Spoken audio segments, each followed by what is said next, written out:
आज की इस वीडियो में हम प्रश्नावली 3.2 हल करेंगे। पहला प्रश्न कह रहा है निम्न समस्याओं में रैखिक समीकरण के युग्म बनाइए और उनकी ग्राफी विधि से हल ज्ञात कीजिए। तो हमें इसके ग्राफी विधि से हल ज्ञात करना है और इस जो समस्या है इसको हमको एक रैखिक युग्म बनाना है, समीकरण बनाना है। कक्षा 10 के 10 विद्यार्थियों ने एक गणित की पहली प्रतियोगिता में भाग लिया। 10 विद्यार्थी थे, कक्षा 10 के 10 भाग लिए एक प्रतियोगिता में। यदि लड़कियों की संख्या लड़कों के संख्या से 4 अधिक हो तो प्रतियोगिता में भाग लिए लड़कों और लड़कियों की संख्या ज्ञात कीजिए। ठीक, बहुत सिंपल सवाल है। तो करते हैं प्रश्नावली।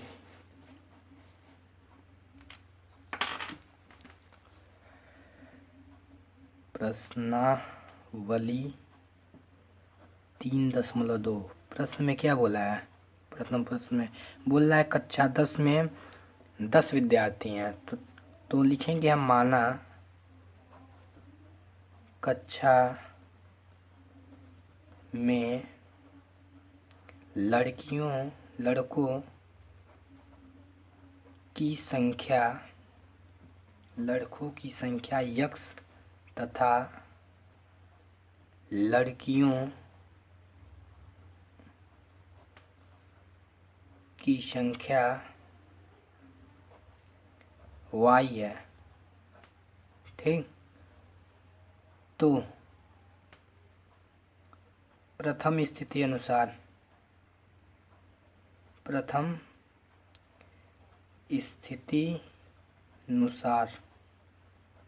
क्या होगा? प्रथम स्थिति के अनुसार x प्लस वाई बराबर 10 है। क्लास में टोटल लड़कियों और लड़कों की संख्या 10 है। पहले तो ये बोला है प्रथम स्थिति के अनुसार। अब द्वितीय स्थिति अनुसार, अब देखिए, अब द्वितीय स्थिति अनुसार क्या बोला है कि जो लड़कियों की संख्या है लड़कों की संख्या से 4 अधिक है। जो लड़कियों की संख्या है वो लड़कों की संख्या से 4 अधिक है। तो मतलब लड़कियों की संख्या क्या है? लड़कियों की संख्या y है। तो y बराबर क्या है? लड़कों की संख्या x से 4 अधिक है। तो पहला समीकरण बन गया और दूसरा समीकरण बन गया। अब इसे ग्राफी विधि से हल करना है। तो चलिए ग्राफी विधि से इसे हल करते हैं। ये ग्राफ है हमारे पास। तो हमें यहाँ से x और y का मान निकालना पड़ेगा। तो प्रथम समीकरण से x और y का मान क्या निकलेगा? देखिए यहाँ पर x प्लस वाई बराबर क्या है? 10 है। तो यहाँ से जब मान हम निकालेंगे इन दोनों का, x का और y बराबर, तब क्या हो जाएगा? 10 माइनस x। फिर जो मान रखेंगे, जैसे मान लीजिए इसका मान रखे 4 तो इसका मान 6 हो जाएगा। ठीक, इसका मान रखेंगे 2 तो इसका मान हो जाएगा 8।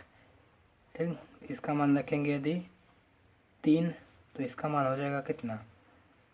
7। ठीक, इस प्रकार से प्रथम समीकरण से हो गया। द्वितीय समीकरण क्या है?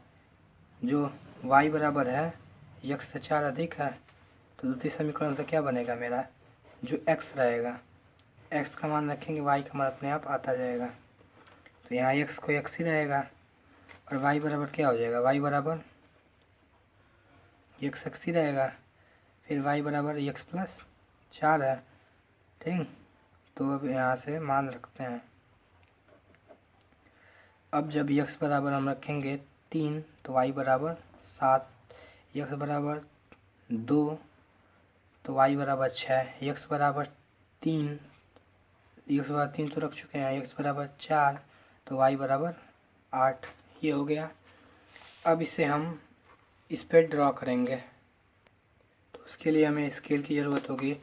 तो एक स्केल से हम यहाँ पर एक x अक्ष और यहाँ से हम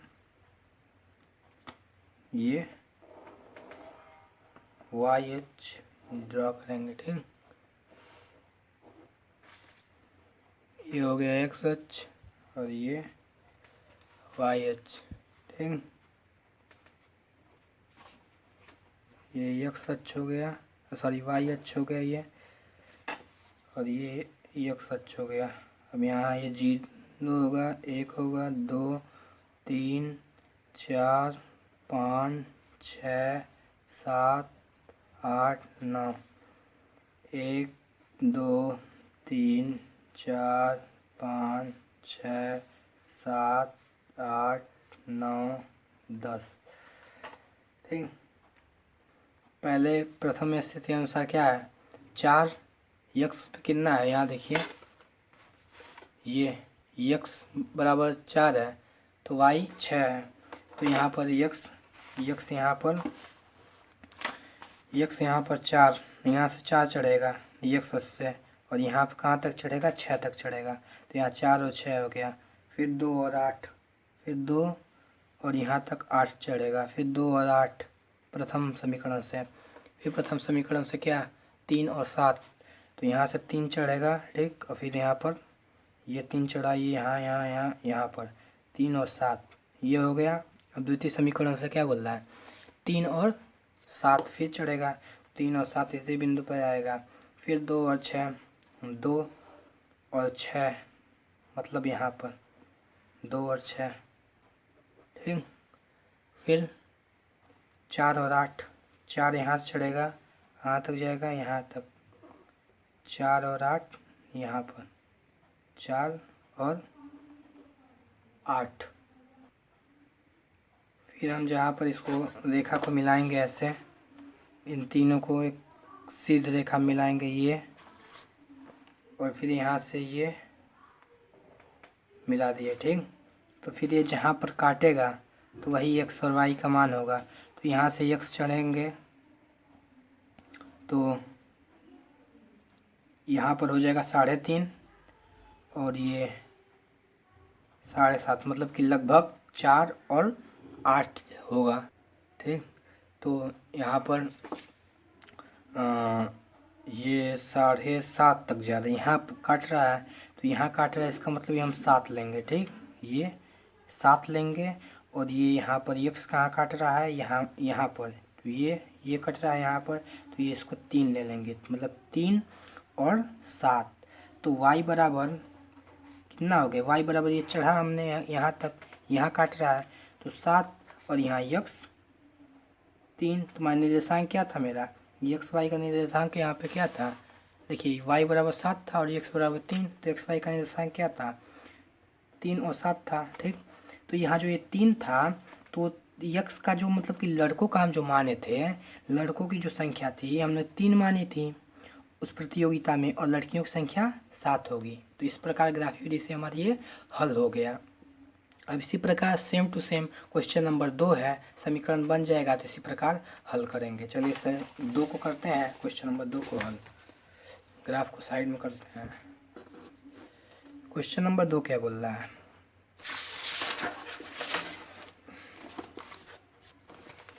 क्वेश्चन नंबर 2 बोल रहा है कि 5 पेंसिल तथा 7 कलमों का कुल मूल्य 50 है, जबकि 7 पेंसिल तथा 5 कलमों का मूल्य 46 है, तो एक पेंसिल का मूल्य तथा एक कलम का मूल्य ज्ञात कीजिए। ठीक, वेरी सिंपल सवाल है ये वाला सवाल। चलिए इसको हल करते हैं। तो मान लेंगे, हम फिर मानेंगे कि माना कि एक पेंसिल का जो दाम है, एक पेंसिल का दाम रुपया x है, और एक पेंसिल का दाम रुपया x है, तथा एक कलम का दाम, एक ये पेंसिल होगा, पेंसिल लिखे नहीं, आप लिख लीजिएगा, एक पेंसिल का जो मूल्य है रुपया x है, और एक कलम का जो दाम है, एक कलम का दाम रुपया y है।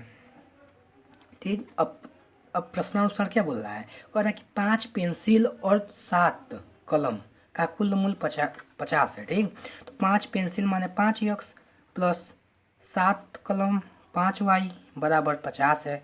फिर बोल रहा है 7 पेंसिल माने 7x, 5 कलम माने 5y बराबर कितना है, 46 है। तो इसे फिर हम लोग x और y का मान निकालेंगे। तो प्रथम समीकरण से प्रथम समीकरण से जब हम यक्स बराबर लिखेंगे, यक्स का जो मान रखेंगे तो वाई बराबर क्या हो जाएगा, वाई बराबर वाई तो ये वाई ही रहेगा, ये 50 बराबर में रहेगा, परंतु ये जो 5 यक्स होगा इधर माइनस में आ जाएगा, 5 यक्स ये प्लस में इधर गया तो माइनस में हो गया, बटे ये 7 नीचे चला आएगा। तो ये प्रथम स्थिति के अनुसार हुआ है हमारा प्रथम समीकरण से, ये हो गया हमारा। अब जहाँ पर हम भी कुछ भी मान रखेंगे यक्स का, यहाँ वाई का मान मेरा आता जाएगा। जैसे मान लीजिए वाई बराबर हम रखते हैं 1 6, तो इसके लिए हम 3 रखेंगे मान, तो 5 3 15 हो जाएगा, और 50 में से 15 जाएगा आपका कितना बचेगा, 35 बचेगा ना, 35 बचेगा, और 7 बचे 35 होता है। इसी प्रकार से फिर वाई का मान हम रखते, एक्स का मान रखते जाएंगे, वाई का मान मेरा आता जाएगा। इसी प्रकार समीकरण 2 के लिए भी करेंगे, समीकरण 2 के लिए भी ऐसे चार्ट बनाएंगे यूँ, ये समीकरण 1 के लिए था, ये समीकरण 2 के लिए बनाएंगे। तो यक्स बराबर क्या रखेंगे, यहाँ देखिए यहाँ पर यक्स का यक्स ही रहेगा, और वाई क्या हो जाएगा, वाई बराबर हो जाएगा आपका 46 माइनस के 7 यक्स, ये इधर जाएगा तो माइनस हो जाएगा, बटे 5। फिर रखेंगे इसमें मान, जो भी मान रखेंगे वो एक्स वाई का मान मेरा आता जाएगा। यहाँ जो मान रखेंगे एक्स का वाई का मान आएगा, जो मान रखेंगे एक्स का वाई का मान आता जाएगा। तो ये हो गया, तो मेरा एक्स और वाई का मान से मेरा ये एक पद्धति बन जाएगी, एक्स का मान रखते जाएंगे, वाई का मान आता जाएगा। इससे हम ग्राफी विधि से कैसे हल करेंगे, तो ग्राफी विधि से हल करने के लिए हमको यहाँ पर हम एक एक्स एक्सिस खींचेंगे, यहाँ वाई एक्सिस खींचेंगे, यहाँ एक्स एक्सिस खींचेंगे। खींचने के बाद जो बिंदु एक्स अक्ष पे रहेगा एक्स अक्ष पे लिखेंगे। जैसे मान लीजिए यहाँ 3 है तो 3 लेंगे, और वाई अक्ष मान लीजिए 5 है तो यहाँ 5 चढ़ जाएंगे, तो मैं यहाँ 3 और 5 हो गया। इसी प्रकार से करेंगे, और फिर जाके जहाँ पर जैसे मान लीजिए ये 3 बिंदु मिला, 1 2 3, तो इसको ऐसे मिलाए और इसको ऐसे मिलाए, तो जहाँ पर ये कट रहा है तो वहाँ से जो निर्देशांक ऐसे सीधाई में जो रहेगा, जैसे मान लीजिए यहाँ पर निर्देशांक 5 और 3 है, तो माने एक्स बराबर 5 होगा, वाई बराबर 3 होगा, माने कि कुल पेंसिल होगा 5 और कलम होगा 3, ठीक, मूल्य इतना होगा। अब चलते हैं अगले प्रश्न की तरफ। कह रहा है कि अनुपात A1/A2, ठीक, दूसरा प्रश्न है A1/A2, B1/B2 और C1/C2 की तुलना कर ज्ञात कीजिए कि निम्न समीकरण योग द्वारा निरूपित रेखा एक बिंदु पर प्रतिच्छेद करती हैं, समांतर हैं अथवा संपाती हैं। तो इसके लिए पहले हमको एक चार्ट को जानना पड़ेगा, थोड़ा बेसिक क्लियर हो जाएगा तो फिर एक क्वेश्चन सॉल्व हो जाएगा। तो देखिए इसके लिए क्या होता है, जब A1/A2 is equal to B1/B2 is equal to C1/C2 हो, ठीक, जब ये हो तब रेखा क्या होगी, रेखा संपाती होगी। क्या होगी, रेखा संपाती होगी। अब भैया कोई पूछ दिया संपाती का मतलब क्या होता है, संपाती मतलब कि ये एक रेखा है और इस पर भी एक और रेखा चढ़ी हुई है। जैसे मान लीजिए इस पर एक और रेखा चढ़ी हुई है तो दिखाई नहीं देगी, इस पर एक और रेखा होगी, तो ये की रेखा क्या होगी, संपाती होगी, और संपाती होगी। और प्रथम स्थिति हो गया। अब दूसरी, जब A1/A2 is not equal to B1/B2, जब ये होगा तो इसके लिए क्या होगी, रेखा के एक प्रतिच्छेद कहीं करेगी, ऐसे एक जगह रेखा कहीं प्रतिच्छेद करेगी, तो इसको लिखेंगे कि रेखा संपाती होगी, और ये क्या होगा, प्रतिच्छेदी रेखा होगी। क्या होगी, प्रतिच्छेदी रेखा, प्रतिच्छेदी रेखा। जब अपतिथि के अनुसार जब A1/A2 is equal to B1/B2 and B1/B2, और जो B1/B2 हो वह C1/C2 के बराबर नहीं हो, तब रेखा क्या होती है, रेखा समांतर होती है, समांतर रेखा होती है। अब भैया इतना तो जान गए कि रेखा समांतर कब होती है, जब A1/A2 is equal to B1/B2 is not equal to C1/C2, तो मतलब रेखा ये ऐसे समांतर हो जाएगी ये, तो ये तो जान गए। अब सवाल को कैसे हल कैसे करेंगे, तो आइए वो भी हम हल करके बताते हैं। इसको हटाते हैं। क्या क्वेश्चन नंबर 2 बोल रहा है कि ये जो समीकरण हमें दिया हुआ है इसको A1/A2 और B1/B2 से तुलना कीजिए और बताइए कि ये जो रेखा का जो बिंदु है प्रतिच्छेदी रेखा, एक समांतर रेखा, एक संपाती, ये क्वेश्चन में बोला हुआ है। चलिए पहले को लिख लेते हैं। पहला समीकरण है 5x - 4y + 8 ये है, और 7x + 6y - 9 = 0 ठीक, ये है। अब देखिए इसमें एक क्या होगा, तो ए ये होगा तो A1 = 5 होगा, A2 = -4 होगा, और A2 नहीं सॉरी B1 भी होगा। A1 5 होगा, B1 यहाँ होगा, B1 -4 होगा, और फिर जो C1 होगा मेरा वह 8 होगा। फिर ये A2 हो जाएगा, इसको A2 7 हो जाएगा। यह B2 होगा, B2 हो जाएगा आपका 6, और C2 हो जाएगा -9। C2 क्या हो जाएगा, ये -9 हो जाएगा। अब देखेंगे A1/A2 5/7, B1/B2 -4/6, C1/C2 8/9। इसमें देखेंगे क्या बराबर है क्या बराबर नहीं है, इसको देखेंगे। तो ये देखिए 2 दूनी 4, 2 तिहाई 6 हो गया, तो -2। ये पहले ही नहीं बराबर है भैया, पहले ही नहीं बराबर है। तो यहाँ पर हम सीखे थे कि जब पहले ही नहीं बराबर हो यहाँ पर तो रेखा कौन सी होती है भैया, प्रतिच्छेदी रेखा होती है। प्रतिच्छेदी रेखा होती है तो ये कैसी रेखा होगी, जब A1/A2 ये हो गया इज नॉट इक्वल टू इसके हो गया ना B1/B2 के, इज नॉट इक्वल हो गया, तो रेखा कैसी होगी, ये रेखा होगी, रेखा प्रतिच्छेद करेगी। क्या करेगी, प्रतिच्छेद करेगी, रेखा प्रतिच्छेद करेगी। इसी प्रकार क्वेश्चन नंबर दूसरा है।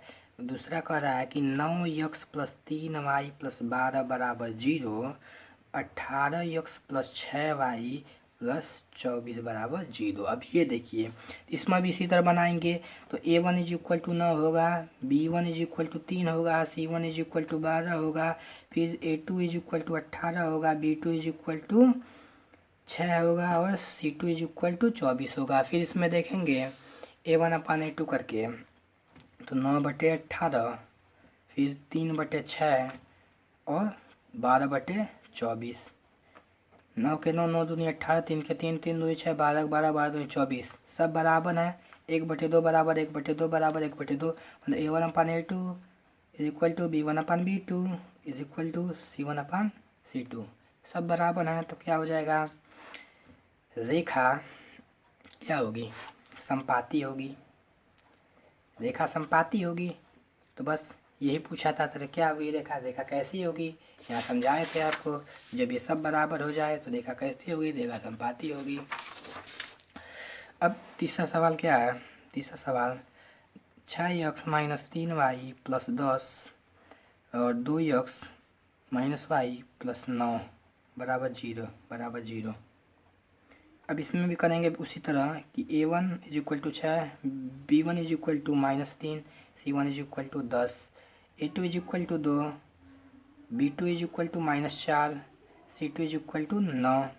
तो 6/2, 3 ये सॉरी यहाँ पर y नहीं रहेगा, ये -1 रहेगा, और B2 = -1, और C1 = 10, और C2 9। अब देखिए इसमें क्या होता है, 2 तिया 6, तो भैया प्लस में है, और ये तो कटेगा नहीं, तो पहले ये बराबर नहीं है, मतलब A1/A2 सॉरी ये माइनस से माइनस कट जाएगा, और ये 1 तिहाई 3, तो A1/A2 = है B1/B2 के तो है, बट लेकिन C1/C2 के is not equal to C1/C2 के, ठीक। तो जब A1/A2 = हो गया मेरा B1/B2 के, बट नॉट = C1/C2 के, तो रेखा कैसी होगी, तो रेखा होगी समांतर। रेखा कैसी होगी, समांतर रेखा होगी। रेखा समांतर। यदि ये वीडियो अच्छा लगा हो तो एक लाइक कीजिएगा। Thanks for watching.